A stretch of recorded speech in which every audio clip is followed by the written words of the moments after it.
Баршаңызға сәлем достар. Бүгін сіздермен чипсы жасайтын боламыз үй жағдайында. Алдымен видеоны көрместен бұрын тіркеліп қоңыраушаны басып қойыңыздар. Ең алдымен бізге осындай тазаланған картошка керек. Осылай жіңішке етіп кесіп, немесе теркадан өткізсеңіздер болады. Міне осылай болып шығады. Енді осыны жақсылап жуасыздар. Крахмалы толық кетуі қажет. 2-3 қайтара суы ағарғанша жуып шығамыз. Жуғаннан кейін бір-бір талдан жайып матаға үстін қағазбен кептіреміз.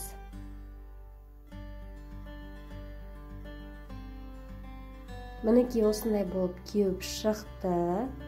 Тура осындай болу қажет. Енді майымызды қыздырып, майымыздың үстіне саламыз. Бір жақтары қызарып шыққан кезде екінші жағына аударамыз. Оған дейін газет төсеп қойдым ыдысымызға. Майымыз толықтай сіңіріп алу үшін. Мінекей қызарып шықты бізде. Осылай енді барлығын аударып, екі жағын қызартып, осындай сүзгішпен сүзіп аламыз. Газеттің үстіне қойып, оның үстінен салфеткамен кептірсеңіздер де болады. Одан кейін дәміне қарай паприка тәтті және тұз салып, жақсылап араластырамыз.